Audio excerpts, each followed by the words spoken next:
Você sabe, Ferdinand, que eu fico pensando que todo presidente norte-americano, por mais que tenha uma passagem apagada ou mesmo uma passagem negativa, ele ainda tem carimbos históricos para deixar como legado, né? Uma vitória em guerra, uma recostura de momento de recessão, um avanço em algum setor significativo. O que seria para o Trump? Qual é o grande mote que pode se dizer assim, fora, claro, a cegueira ideológica, o QAnon estadunidense, que vai dizer, não, ele foi o presidente que lutou contra o sistema e tal. Fora essa doidice toda, não tem nenhum carinho para dizer ao Trump em duas passagens, apesar do horror que foi, tem isso para o povo estadunidense. Não tem nada, né? Não, não tem. Não tem porque ele aumentou o racismo, né? Aumentou a xenofobia. E você tem que olhar um lado também, né, Tiago? Do Johnson para cá, do Kennedy, na verdade. Kennedy, essa coisa já começa no Kennedy. Você tem uma piora muito grande das condições sociais nos Estados Unidos, né? Esse documentário que eu estava vendo aí, na época dos anos 50, 60, você gastava $2 aí com tratamento de saúde. A consulta ao médico era barata. A consulta ao médico era barata, né?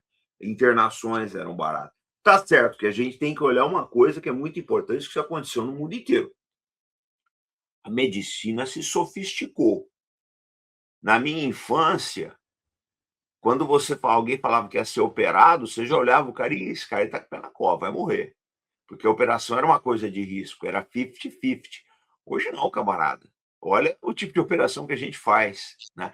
A medicina se sofisticou bastante. Eu estava conversando com uma médica outro dia, ela falou, ó, quando você faz o exame das carótidas, né, você diminui em 30% a chance de AVC. Quanta gente tinha AVC no passado e morria ou ficava inabilitado aí. Hoje é mais difícil.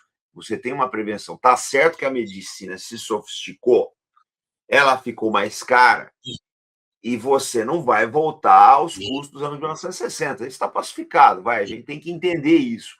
Mas não pode ser esse leviatã de absorver dinheiro que é os Estados Unidos, em que, na verdade, a medicina lá é usada para remunerar Wall Street. E não há Trump que vai resolver isso daí, meu camarada. Ele não vai reverter isso. Você para pensar. Um país que eu estou te dando esse quadro podre que eu te apresentei, aí você tem um presidente que ele mergulha o país numa guerra que ele não pode ganhar e que eleva os preços do petróleo e pede um orçamento para o ano que vem de 1,5 trilhões de dólares para gastar em armas. Isso não tem mais como ser revertido, meu camarada. Eu tinha um amigo que ele fala uma coisa que é uma grande verdade, né? As pessoas passam, mas os estragos ficam, né? A administração Trump vai piorar bem a vida do americano aí.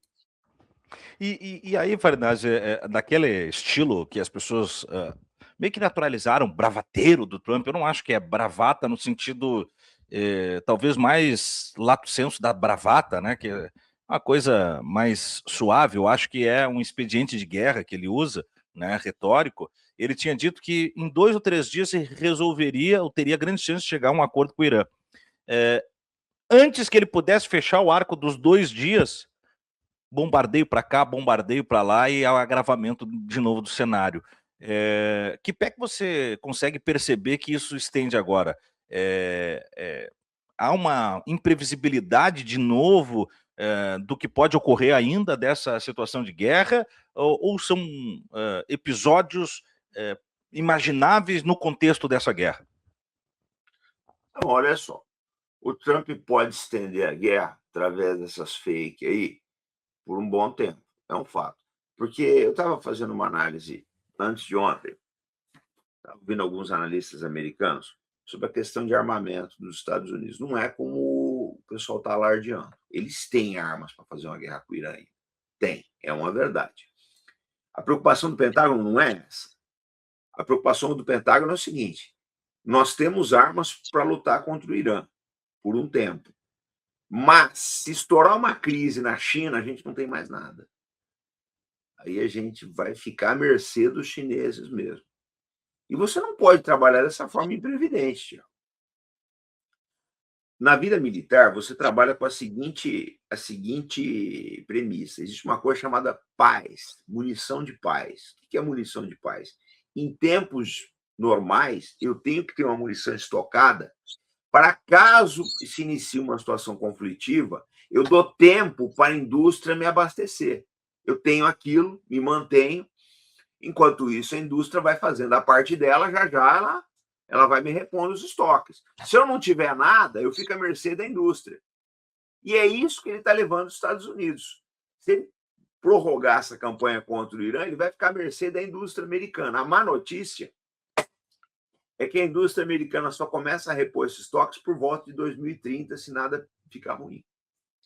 Então você vê a estupidez que ele jogou o país dele, né? Você vê a estupidez. Difícil disso ser resolvido. A gente, lógico, ele conta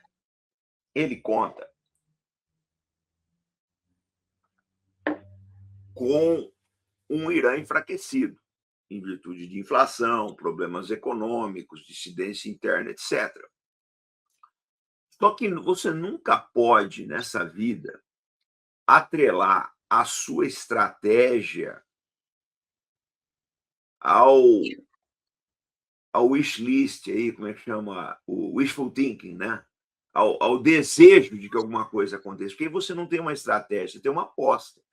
Olha, eu estou apostando que o Irã vai ficar numa situação difícil, eu vou forçar até aí. Se isso não acontecer, se os iranianos mudarem a pegada deles com relação à economia, se a China ajudar, a Rússia ajudar, tem muita coisa. Então, assim, são vários imponderáveis. Agora, tem uma coisa que a gente não tem como mexer, isso ninguém consegue mexer.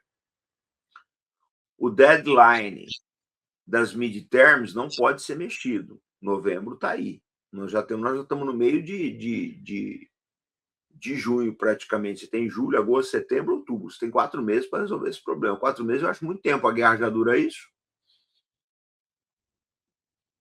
Então, não é um quadro muito favorável, né?